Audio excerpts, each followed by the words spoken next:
Are you ready? Stand by! Hundreds of thousands of Canadians are involved in shooting sports. We travel the country to bring you the events and the people that make this incredible community unlike any other.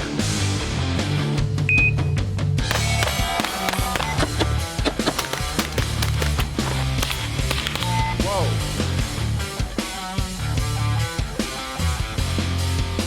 Welcome to the CCFR's Canada Downrange.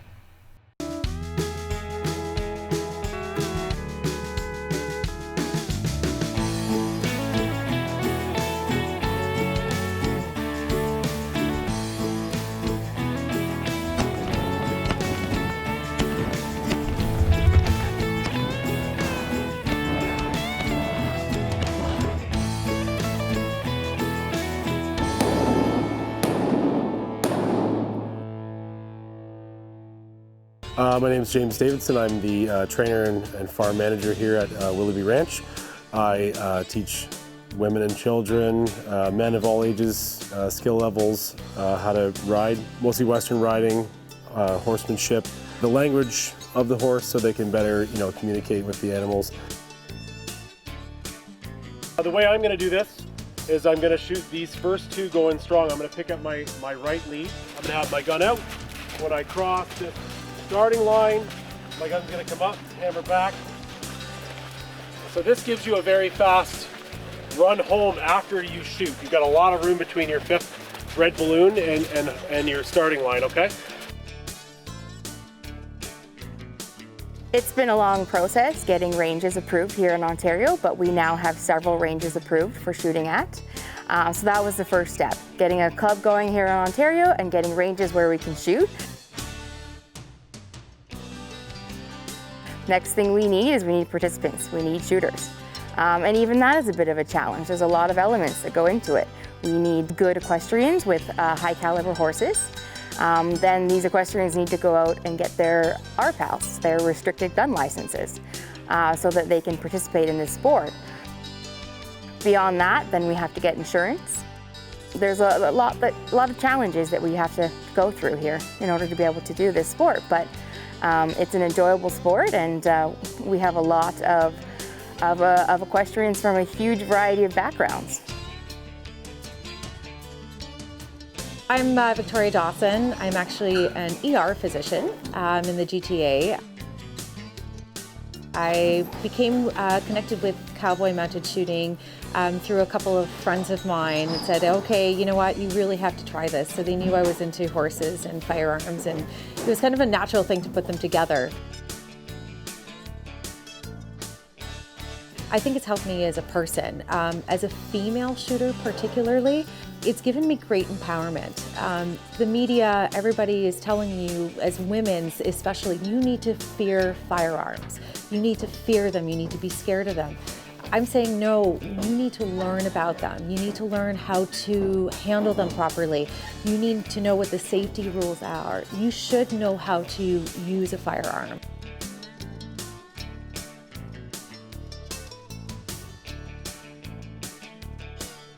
Yeah, it looks real fast. It looks scary, but if you break it down and take care of you and your horse and learn properly, come to a facility like this, and get your feet wet and talk to some people, you're gonna like it.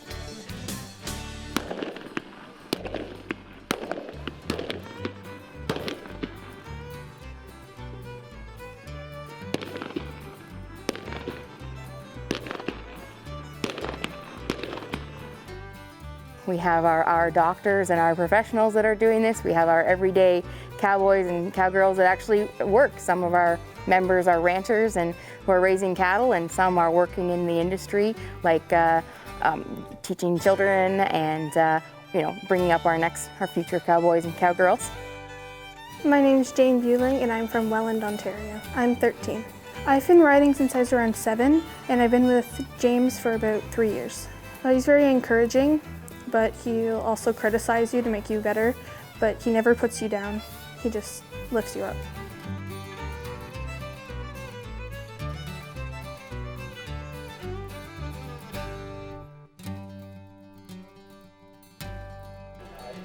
Yeah, just like that, Jane.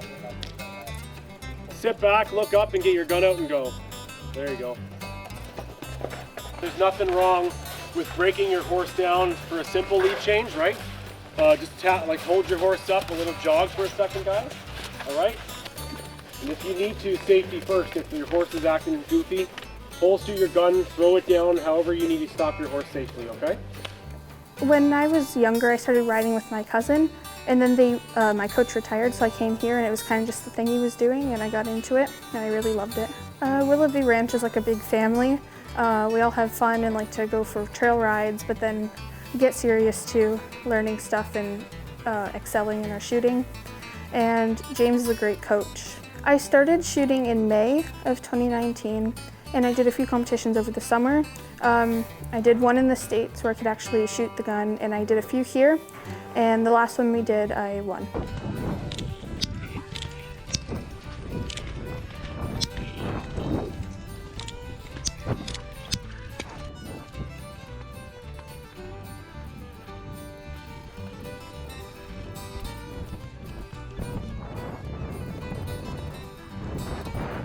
Yeah, being around them has taught me a lot of responsibility with my schoolwork and at home and cleaning up after myself and these guys.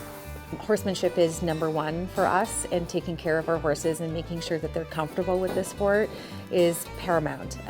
The firearm part, absolutely. I think you should be able to fire a firearm from the ground first, and then we obviously graduate you to the horse. So we do this in a stepwise progression, and I don't think people have anything to fear of it, except fear itself, literally. So I think if you come out and you join us and you see what we actually do, I think it would pique a lot of people's interest to try it. There's no harm in it. We make sure that you're safe, and we would never put anybody or any horse in any harm's way.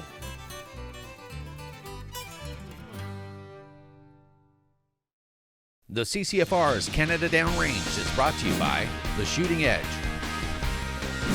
SFRC, Select Shooting Supplies, the Calgary Shooting Center,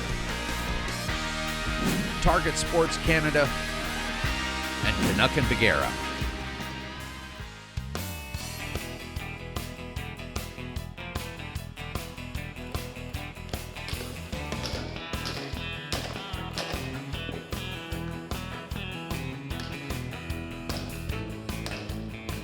I'm Madeline Zanting. I'm 15 years old, and I've been riding for 2 years now, and I'm the Ladies Wrangler Champion of Ontario. I think any youth that has some kind of responsibility grows up to be a little more mature about things. It's the same as, learning how to carry a firearm is the same as learning how to care for a horse. There's just a lot of aspects to this sport that I love, because I love the horsemanship and fine-tuning the horses and kind of getting them where you need them to be. And then you also have, obviously, you need to be mature and know how to deal with a firearm, and then just getting it all to kind of come together is really neat, because I love my horses and I love my guns, and it's the one sport I can actually combine them, which is a lot of fun. When you're riding your horse and doing it, you always want to be thinking about your horse and safety and your own safety.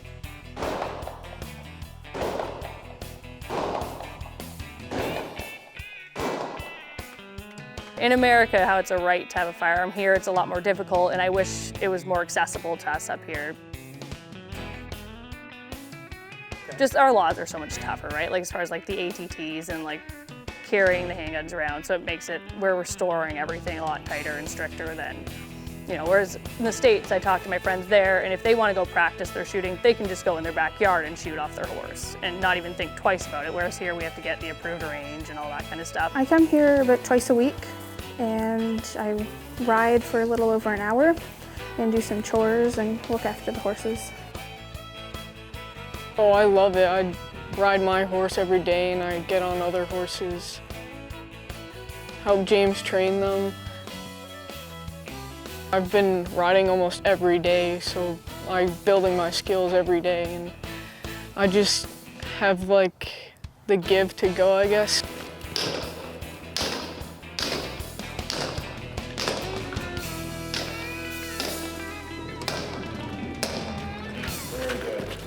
She had a real nice gun change there. She put in that dump holster and was able to get that. That's a very critical part of mounted shooting, is is mastering that gun change. Like I sit on my couch, you know what I mean, and do it all day. So we want to make it as realistic as possible for these kids, so when they are able to shoot or we go to the States, they're ready. So when we're shooting the guns, it's not an actual bullet coming out, it's like a hot powdered blank. So it's a lot safer.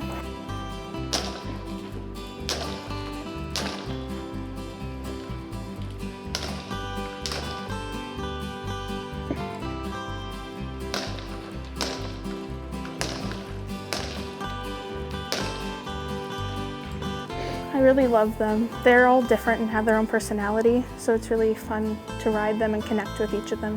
How do you direct this animal that's emotional and feeds off of your energy to go towards something that's firing, like a firearm? So getting that coordination, learning how to stay on the horse while you're going around barrels, you're directing them around balloons. It takes a while to have a connection with the horse. Can't just get a connection right away. You have to work with it and learn its personality. I think when you start developing that relationship with your horse, they're going to carry you through anything. Going back to, history when horses were part of war, or even in medieval times, like these horses, you have to ultimately trust them.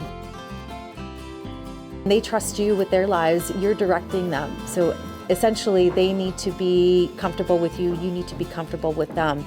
And that's the harmony that you create with each other and the beauty when you shoot a clean round. I don't think you can't even put that into words.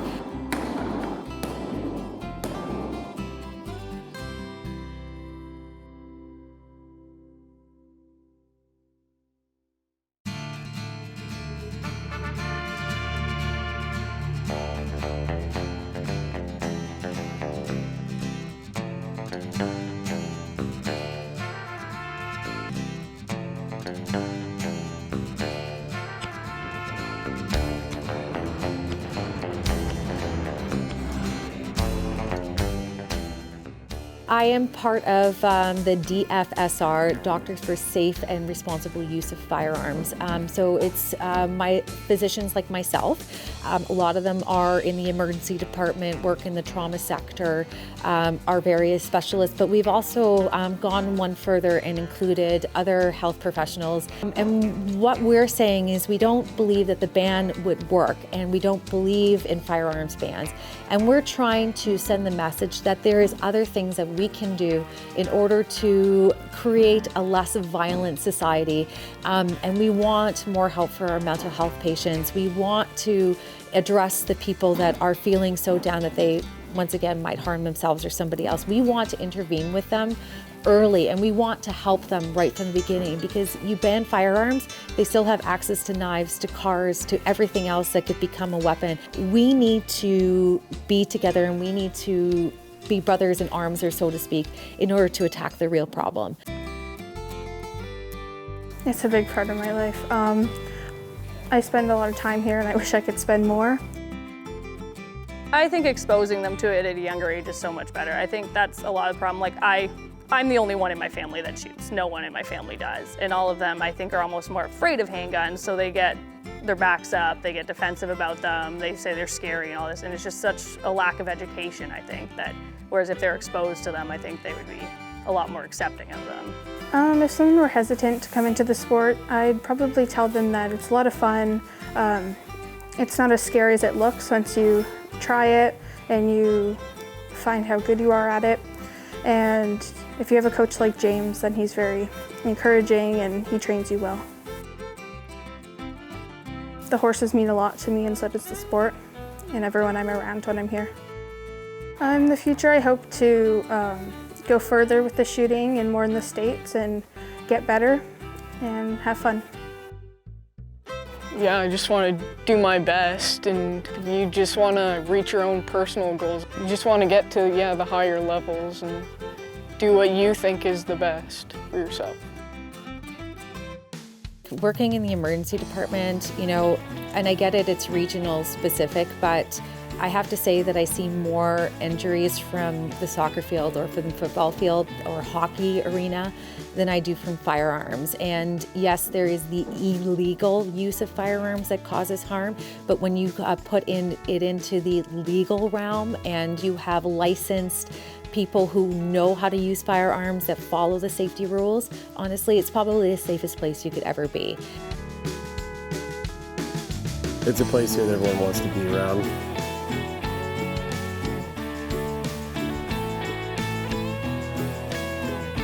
Firearms, legal firearms owners would abide by any law. The criminals will not do so. And you can't expect that they're going to do that just because you put a firearms ban in place. Having the public understand the real side of the firearms and looking at the human aspect, like myself and everybody that you met here today, that we genuinely want to spread the joy that we feel.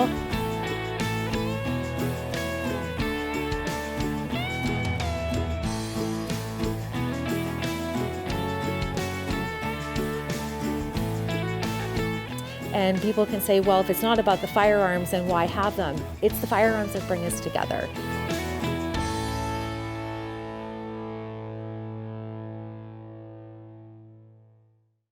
The CCFR's Canada Downrange is brought to you by The Shooting Edge, SFRC, Select Shooting Supplies, the Calgary Shooting Center, Target Sports Canada, and Canuck and Bagheera.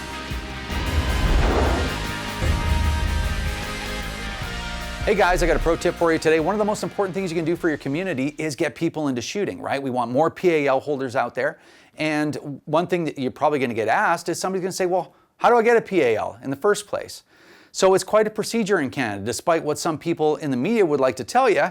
We're not just handing PALs out on a street corner, right? There's a big process to it. So let's talk about how that happens right now. So there's some slight variations from province to province, but about 98% of the process is the same throughout Canada. So the first thing you need to do if you want to get a firearms license in Canada is you need to take a 2-day safety course. That's if you want the restricted and the non-restricted license. So what that course looks like is called the Canadian Firearms Safety Course. 1 day for non-restricted firearms, which are typically rifles and shotgun for a hunting or sporting purpose is the way that they describe them. And the second day would be for the restricted firearms license, which is typically handguns and some other firearms for a variety of different reasons that they need to be restricted. So you can only have 2 licenses in Canada, the non-restricted and the restricted. So back to the procedure, you're going to take a 2-day safety course. It's going to cost somewhere between $180 to $250, maybe even $350, depends on the area that you live in. So that course is going to cost that much. It's going to take 2 days. At the end of that course, you're going to get a document called the course report. And that's your proof that you passed the course. You're going to take the course report and you're going to fill out a PAL application form along with it. That PAL application form is pretty lengthy. Whatever you do, don't lie. It's a criminal offense to lie on that form. You're also going to have to provide a picture. You're going to need references of people that have known you 3 years or longer, and you're going to need a sign-off from your spouse if you have one. If not, get this, you're going to have to actually list out your conjugal partners for the last 2 years. For some people out there, it might be need an extra sheet of foolscap. For some people, it'll be nobody. So depending on your situation, that's what it is. Then you're going to take that application, you're going to fold it up, you're going to put it in the envelope, you're going to put your course report in there, you're going to put a picture of yourself, the specification form will come from your instructor on what that paper is going to look like, and then you have to send all that stuff away with an $80 processing fee. That's for 2 licenses. It's $60 for one. So as I say, just get the 2 licenses, A, while you can, and B, it's just easier to get them right now rather than get one and then find out, oh, I want to shoot handguns later, have to go through the whole process again. So you're going to send that away, it's going to be $80. So you're probably into this thing for somewhere around anywhere from $300 to $400. It could take between 3 months and 6-8 months to get a firearms license. So it's something, if it's rattling around in your brain somewhere that you want to get a firearms license, get firearms, get it done right away, man. Get out there and get it done because that process is a long time. If you're in a rush, it's going to be excruciating for you because it takes a long time. If there's any problem with the application or they lose your paperwork, you might not find out for 6-8 months. And they're going to say, resubmit all your paperwork, we lost it. Which I see from time to time with students when they call me and they're saying, do you have another copy of the course report? The government says they never heard from me. Well, I'm going to give you some inside information in this pro tip. They have heard of you because I, as an instructor, send a copy of that paperwork in there and that gets logged. Okay, so they know that you took it, but they want you to get another copy from the instructor. So what I tell the students is, when you get that course report, make sure at least you take a picture of it with your phone or scan it so you have a copy in case your paperwork comes back or they say, yeah, we never got anything from you. So 6 months, at that point now, when you get your card, you are actually in a position to buy a firearm. So it's a lengthy process. It's not impossible. Just remember, you're just jumping through a few hoops, and once you get that license, as long as you keep it current, you never have to take the Canadian Firearm Safety course again. You're done. So make sure that 6 months before your license expires, and it lasts for 5 years, so it's not a whole lot of work. 6 months before it expires, you got to get on it and get renewing right away so that you don't have a period where they're saying it's in process, but currently you don't have a PAL. You can't take your guns out then. So that's another thing that you should probably pay attention to. So that's the process. And when it comes to finding an instructor, you can call the Canadian Firearms Program at 1-800-731-4000. That's 1-800-731-4000, and they will hook you up with a instructor in your area. Of course, you can just search for it on the internet. So hopefully that helps. Hopefully a lot of you that may not have firearms licenses, or maybe just have the non-restricted, decide, well, you know what, I'm going to get that restricted, or I'm going to get a firearms license altogether. Hopefully that helps, and you get out there and become part of our community. All right, thanks. Take care. We'll see you soon.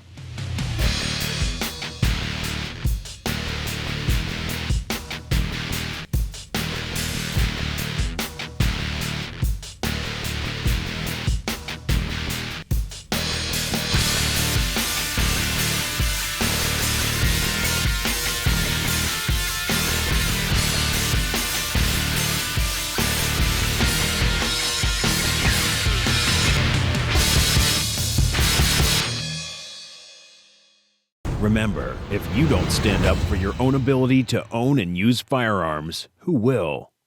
Join the CCFR or donate right now at www.firearmrights.ca.